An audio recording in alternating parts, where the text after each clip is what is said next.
Imbento lang. Welcome to Imbento Lang, the show where we delve into the minds of Filipino inventors and innovators who have left an indelible mark on science and technology. I'm your host, Steve Jaffes, and today we have the privilege of talking to none other than Mr. William Tatel Chua.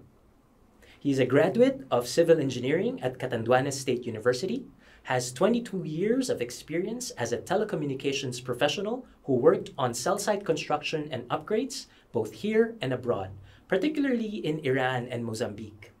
He's a holder of multiple intellectual properties, including an invention patent, an industrial design patent, and trademarks.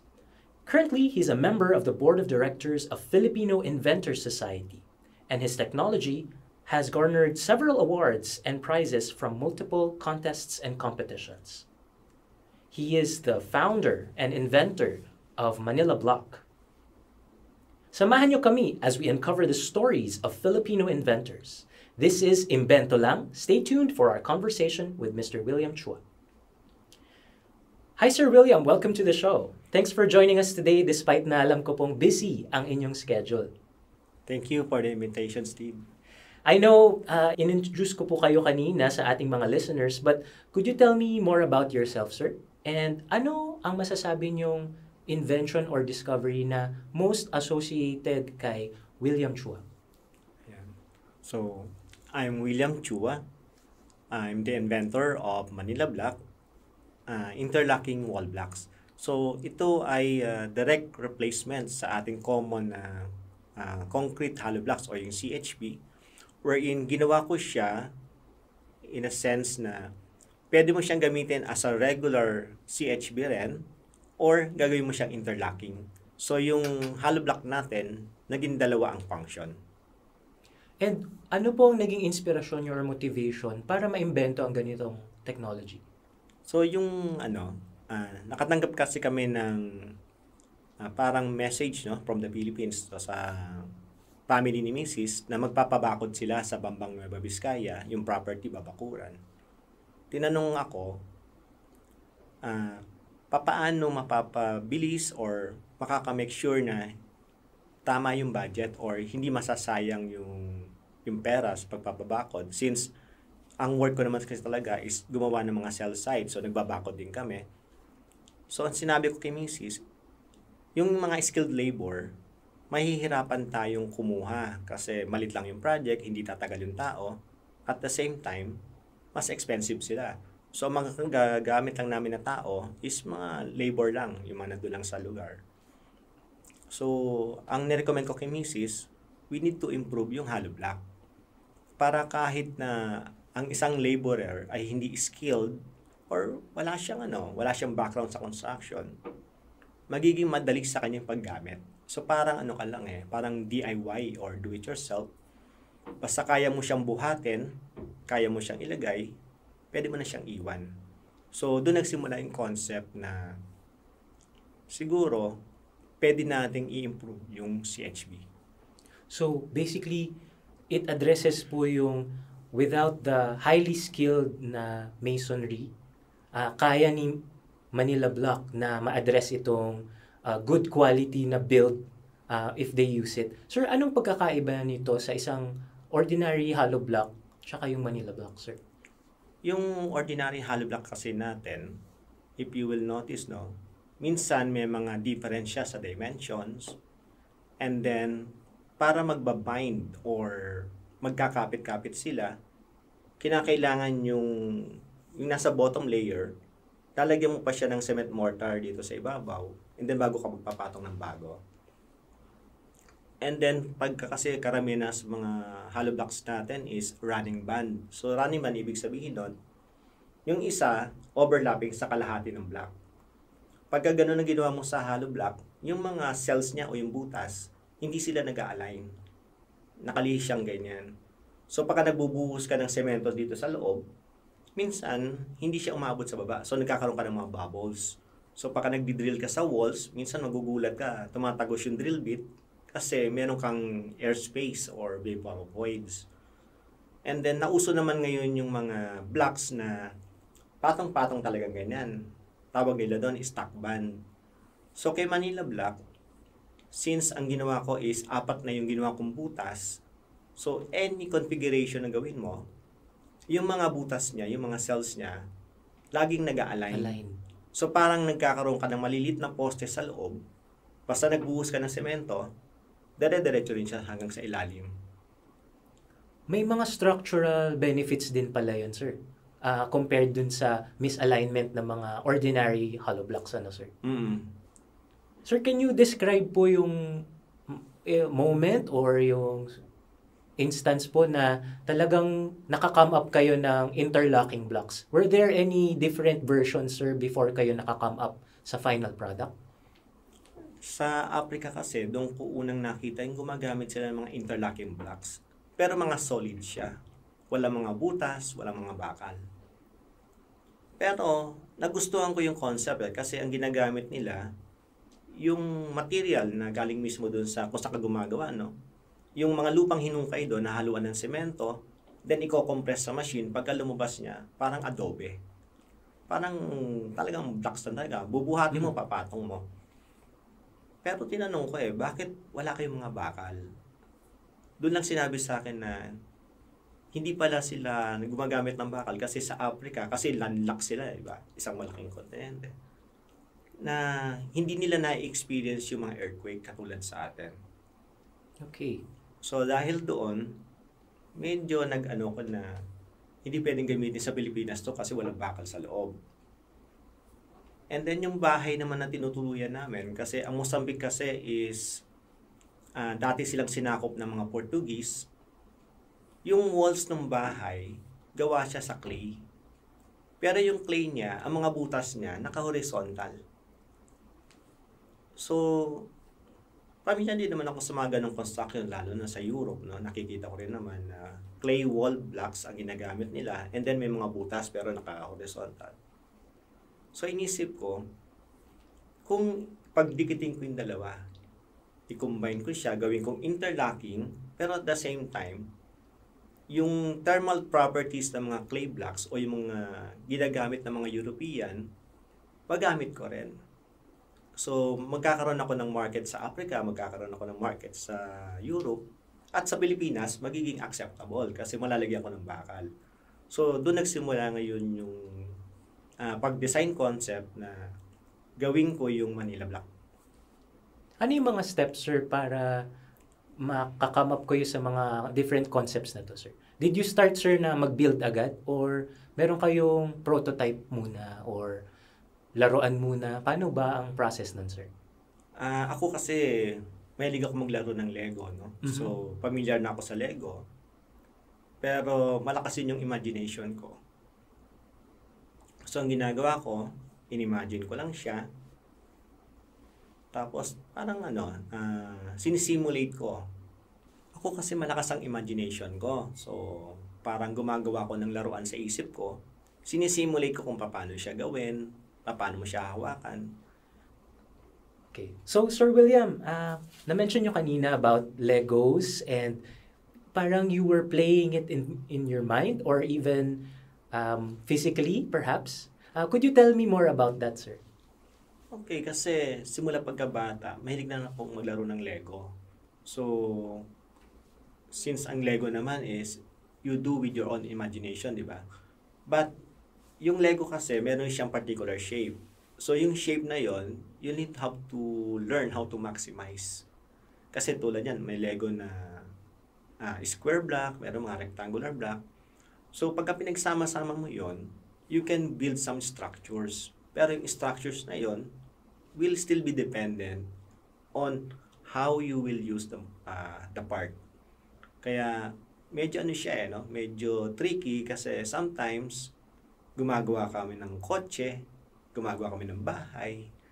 So, kung iisipin mo, sa isang block, pwede kang magkaroon ng different variations or iba-ibang laruan. Pero, still using the same material. Amazing. This was the time, sir, na you were just conceptualizing about the Manila Block itself. Hindi nyo pa po ginagawa mismo. But you were testing it and you were playing around with the Legos. Yung Lego nung bata ako noon. Pero syempre nung nag-work na ako, hindi na ako nakakapaglaro. Pero, I was able to apply yung nakikita ko sa actual construction, and then nung ma-expose ako doon sa mga blocks na ginagamit sa Mozambique, which is yung mga interlocking blocks nila, tsaka yung mga clay wall blocks na meron naman thermal properties naman siya. So, yung dalawang blocks na yon, parang gusto ko siyang dalhin sa Pilipinas, gusto ko siyang magamit, pero alam ko hindi siya papasa sa building code kasi hindi siya malagyan ng bakal sa loob. So, yun yung pinag-isipan ko medyo matagal-tagal na papaano ko makaagawa ng interlocking block at the same time may thermal properties, and then pwede kong lagyan ng horizontal at vertical bars. When you say thermal kanina, sir, this is meaning it insulates the heat or the... Yes. Kasi ang mga bahay natin, meron kang isang side na naaarawan, di ba? Sa ordinary concrete hollow block, pagka naarawan yan, ina-absorb niya yung init ng araw, and then since solid wall siya, yung radiation nun, it will pass through. Pumapass through, and then mararamdaman mo sa loob ng bahay. So, yan yung isa sa mga nakita ko na problem talaga sa Pilipinas, pero sa ibang bansa, they already have the solution. Pero kinakailangan natin dalhin dito, and then we need to find a solution na maging acceptable sa building code. Right. So, yun nga yung isa sa parang nakakatuwa na nagtatry lang ako mag-solve ng isang personal problem, then nag-came up siya na hindi lang ako ang pwedeng gumamit. Meron pang ibang tao or mga ngailangan. Ano na po ang natulungan ng Manila Block ngayon sa aspeto ng helping others or even sa profits ng inyong company, sir? Sa ngayon, hindi pa ako nagko-commercialize. So, nag-start lang ako last year, August, para gumawa ng mga concrete prototypes. So, ang naging purpose ko noon is para ipakita na pagka ginawa ko siyang concrete or yung actual size niya, is doable naman talaga. So, ang nangyari, gumawa ako ng mga walls, binabasag ko siya, binoblowtorch ko siya to simulate yung mga naiisip ko before. Kasi, tulad yan, this is a new product, kinakailangan gumawa muna ako ng mga scenarios or ng mga instances kung saan maipapakita ko yung feature niya para doon sa magkakaroon ng interest, magkakaroon siya ng idea kung saan siya pwedeng gamitin. Kamusta ang reception, sir, sa mga potential customers natin? Actually, yung potential customers ko mostly nasa TikTok, nasa Facebook. So, doon ako nagpo-post. So, maganda naman yung mga mga reactions. So, na-encourage din ako, lalo na minsan may nagtatanong na, pakita mo naman pag kami bakal, pakita mo naman pag kami wirings. So, ginagawa ko, parang alam ko naman magagawa ko yun . So, ginagawa ko lang siya ng timing kung kailan ko ilalabas yung video para unti-unti yung mga tao nakikita nila, nagkakaroon ng growth, nagkakaroon ng yung hinahanap nila nasasagot ng product. Kumbaga, sa mind nila may mga checklist at I think Manila Block answers the different requirements nito. Oo, kasi minsan pagka binigay mo kagad nang walang walang nagre-request, so parang hindi siya interested na . So kinakailangan merong interested na tao na gusto niya makita na magawa mo to, and then kaya mo siyang i-deliver. And I think isa tong foundation or parang basis sa future developments natin, Speaking of problems and setbacks, meron po ba kayong na-encounter na challenges, sir, in finalizing the product or even protecting the product, sir? Ayan, sa patent. Yeah. Ayun. Yung sa patent, yun yung siguro hindi ko na-imagine na ganun pala siya kahirap. Kasi marami naman akong nare-research, nababasa, at tinitin ako yung patent nila, hindi naman ganun ka-complicated. So, what I did, kumuha ako ng similar ng product ko or ng invention ko. Ginamit ko siyang guide. Gumawa rin ako ng patent draft. And then yun ang in-apply ko. Pero during the course of the patent examination, kasi ako nun OFW ako nun. At that time, lahat ng IPO communication talaga is by paper. This was by in email. what year, sir? 2009. More than a decade ago na, sir. Mm. And then, nasabi niyo po na puro written communication lang ang sistema noon? Yung mga dapat kong sagutin, isa sa nila by mail. Paper mail, no? Sa bahay. Pero I was able to do some email communication sa patent examiner. And sinasuggest niya nga sa akin, kumuha ko ng patent attorney. Kasi yung pag-reply, kinakailangan, masagutan ko siya bago dumating yung deadline. And since dependent tayo sa delivery ng mail, so medyo doon ang nagiging difficulty. Eventually, sir, na-approve naman ng patent, sir? What Yes. year was this po? 2016. That's a long time. Wow. From 2009. Almost, siya, magsa-7. And then, sa tagal na yun, sir, meron po ba kayong mga ginawang measures or ways para, syempre, sir, hindi lang naman kayo naghihintay sa wala nung time na yun, I'm sure. Yes, medyo siya, matagal talaga. And dumarating yung time na iniisip ko na paano ko ma-deny. So, one time, nakita ko yung, isa-isang, parang mga patent magazines na gano'n. Si Yakult, pinapatent yung bote niya. So, nagtaka ako, sabi ko, ang tagal-tagal na ng Yakult. Pero nagpapatent pa rin siya ng bote.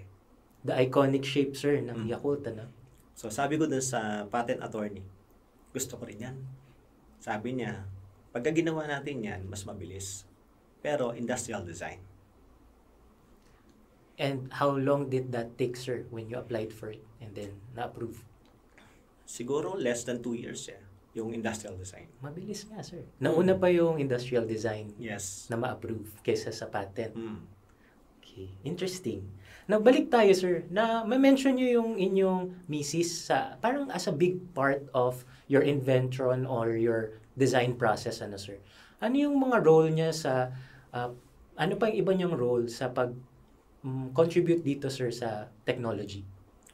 Yung china-challenge niya ako kasi si Mrs. lagi niyang tinitingnan yung numbers. Lagi niya tinitingnan, magiging magastos ba yan? Or magiging waste of time ba yan? So, kinakailangan kong i-justify na pagka ginawa mo to, magkakaroon ka ng improvement. Or mapapabilis mo, mapapadali mo, or magiging mas safer. Kasi sometimes, merong mga product na available na dyan, gusto lang natin gagamitin na lang natin. Pero, yung product kasi na yun, minsan meron lang siyang mga tao na talaga nakadesign para sila ang gumamit. Pero pagka ikaw nang gumamit, mapapansin mo nahihirapan ka. So, ibig sabihin yan, you need a product na nakadesign para sa needs mo or sa capability mo. Very user-centric, kumbaga, Sir William. I'm sure, sir, napaka-gandang feeling nung once nang na-receive nyo na yung mga approvals na sunod-sunod ninyong invention patents and industrial design. Kamusta, sir? Kwentuhan nyo naman kami dun sa feeling or yung time na yon nung nalaman yung na-approve na. O syempre, nung lumabas yung industrial design, tuwan-tuwa na ako. Pero deep inside, mas gusto ko yung patent. Kasi yung invention patent, talagang clear invention siya. And ang protection nito, sir, ay 20 years. 20 years, oo. Yes.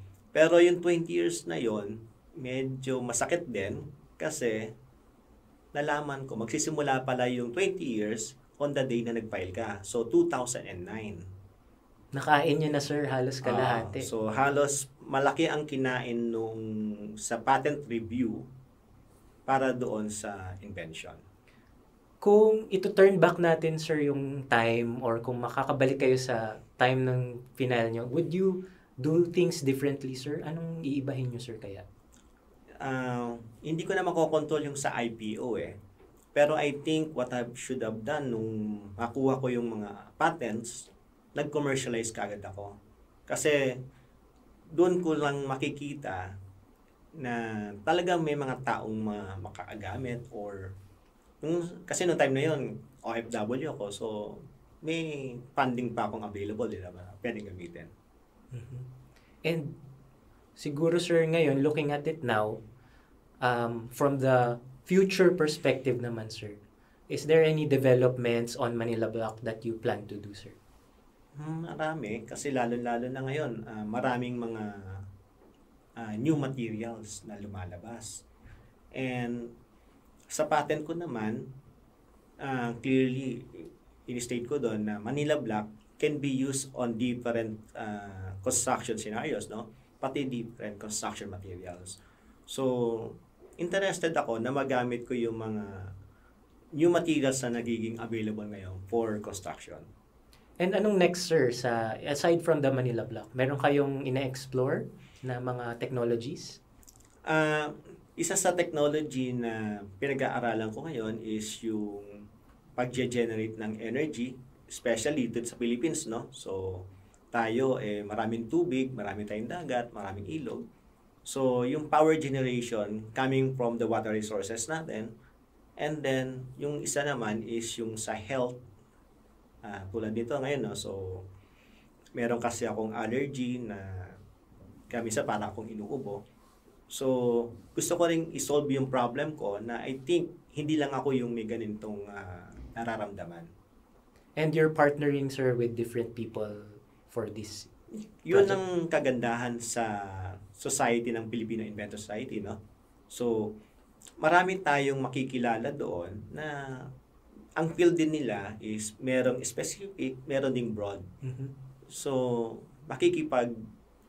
parang minsan pinag-uusapan namin, ano yung pwede kong maitulong sa iyo or ano yung tingin mo na pwede nating i-collaborate. And final thoughts, sir, sa anything you want to share to our listeners? Well, isa sa paborito kong Bible verse is yung parable of talents, no? Yung tatlong slave na nakatanggap sila ng talents mula doon sa kanilang master. So, sa akin kasi ang interpretation ko nun, nakatanggap tayo ng wisdom or ng talent mula kay God. Kung yung natatanggap natin mga wisdom, itatago natin, hindi natin i-share sa iba. So, hindi nagiging happy si God pag gano'n ang ginagawa natin. So, we need to nurture, we need to, to maximize or make that talent grow. Kasi pagka nag-grow yung talent na binigay sa'yo ni God, and then na-share mo sa mas maraming tao, nagagawa mo, na-extend mo yung ginawa rin sa'yo ni Lord na binigyan ka, and then napapass it on mo sa iba. Kumbaga, wag mong kimkimin yung mga brilliant ideas na naiisip mo. Parang let the world know it, show it, no? By inventing, you're actually doing it. With that, marami pong salamat, Sir William, for joining us today. And I hope many of our listeners will be inspired by your story. Thank you, Steve.